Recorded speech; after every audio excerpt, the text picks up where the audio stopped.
Hey there, I'm Josh, and you may not know, but today marks the 1 year anniversary of the release of the movie Shazam, which is one of my favorite movies from last year. And in honor of that, I thought I'd make this. It's not a T-shirt. It's actually a light-up plaque. See? And oh my goodness, look at that. This isn't Shazam. Oh well. I can't help it that DC Comics is so lazy that they kind of use the same color scheme and logo patterns for two of their main heroes. Whatever. Let's go see how I made this. Oop.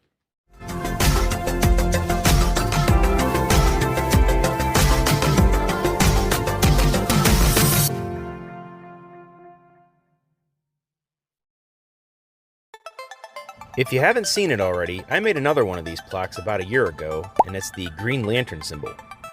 At the time, I wanted to follow that video up with a Shazam one as well, because the movie had just released. But I really couldn't figure out how to make the lightning bolt light up properly at the time. And I really didn't want to put two very similar videos out back to back. So I think that a year is a long enough time to wait before doing another one, and here we are. For this plaque, along with a couple others that I have done, I'm making the base out of a 2x12. This is a scrap piece that I had left over from when we built our staircase in our house several years ago. As you've already seen, I first found the center of the block and then traced out a circle and cut it out on the bandsaw before sanding it nice and smooth. And once again, I have to mention how much I love this little orbital sander. This thing works great. For the design of this Shazam plaque, I wanted to capture mainly the lightning bolt, but also some of the gold plating that surrounds it. So I printed out the symbol and marked it on the wood, and then used the router here to remove all of the material. I tossed around several different ideas of how to do this, but this is the one I ultimately settled on. And just like in the past, it worked really well. Although, as you're about to see, it makes quite a mess.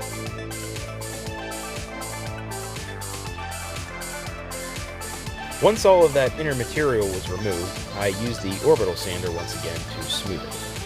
I was able to get the majority of this area with the sander, but I did have to do some hand sanding as well. Next, I cut out an area on the back for the battery pack, while also ensuring that the camera was set to the optimal viewing angle. Really couldn't get much better than this, right? Right?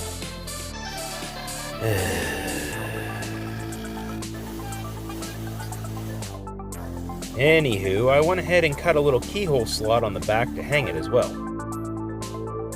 Next up, it was time to paint. For the lightning bolt area itself, I used this sun yellow color. It didn't really matter if it was glossy or not, because that area was not going to be directly exposed. But you'll see more on that in a bit. And for the main body of the plaque, I'm using this gloss cherry red. For the next part, I went to work on tracing out the gold accent frame to be cut out of this scrap piece of 1x10. The idea here is that this gold area will actually stick up above the red area by about 1/4 to 3/8 of an inch, giving the plaque a bit of depth. Once I got my lines all traced, I cut out the exterior using my bandsaw. If you happen to remember in the Green Lantern video, I cut out all of the raised area using a scroll saw. And I'll tell you what, the bandsaw works a lot better. At least for what you can use it. For all of the inner cuts, I had to use the scroll saw, and it worked just fine. Although I need to get a better camera angle where I don't have to put the tripod on the same bench that I'm using the scroll saw on, because that vibration is awful. Maybe I'll have to build some sort of articulating arm that I can use to hold the camera. Boy, if there was only some YouTuber out there who's already made some sort of thing. I'll have to look into that.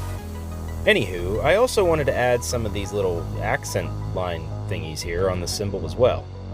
So I traced them all out on the frame and then used my wood carving chisels to carve them out. This wasn't something I necessarily needed to do, but I thought it would give a little bit of depth and character to this thing. Plus, I really didn't necessarily need to make this plaque to begin with, so there's that. But anywho, these wood carving chisels always do a great job. And this is no exception. Once I got all of the lines carved out, and after showing you the fruits of my labor, I used the frame to trace it out on a piece of plexiglass, which I then filmed while cutting out on my bandsaw. Oh wait, no I didn't, because I forgot to hit record, like an idiot. Anyway, this is the resulting piece that I cut out, and right now I'm frosting it. And no, not like putting in the freezer frosting it, I mean I'm using the orbital sander here to scuff it up. You'll see why. First, I coated the frame in several coats of this flat black primer. I did a very light sanding in between coats and then moved on to this metallic gold model paint to, paint it gold. I was very careful to cover every bit of the black with the gold, while also ensuring to hide any leftover raised wood grain with some texturing from the brush. I was pretty happy with how this piece was all turning out, but anytime you paint anything gold or silver, it always looks too new. And well, I've got a fix for that. I mixed a bit of black shoe polish with this gold pigment powder and then spread it very carefully all over the frame. After coating the entire surface, I let it dry for a bit and then wiped off all the excess with some paper towels, being sure to leave some in the recessed areas. Next, I installed the fairy lights and battery pack through the back. These lights are nice because they're LEDs, they give off a warm white glow, and then the switch actually has an extra setting that allows you to turn the light on for 6 hours and then it goes off for 18 and then comes back on again. So that's kind of cool. By the way, the reason that I was frosting that plexiglass earlier is for this. After installing it over the yellow area, I'm running all of the lights around the outside. The idea being that the frosting on the plexiglass will diffuse the light when it's turned on, but you'll see here in a second.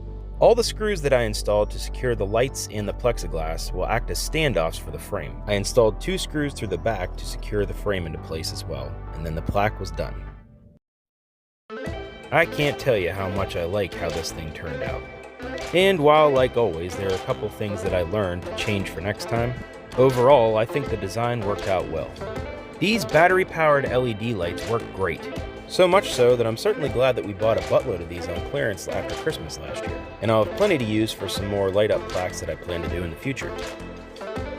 Speaking of the light-up function itself, I don't think I can get this lightning bolt to glow any better if I tried.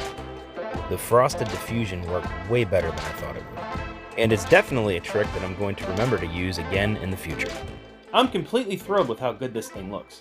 In fact, I enjoy making these light-up plaques so much that I'm thinking about opening my own store on Etsy to sell them. And I've even made a variety of designs over the past year to give as gifts. So the possibilities are kind of endless. But what do you guys think?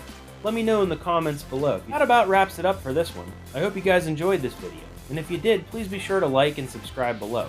I'm hoping to have another one out very soon. But in the meantime, thanks for watching, take care of yourselves, and I'll see you next time.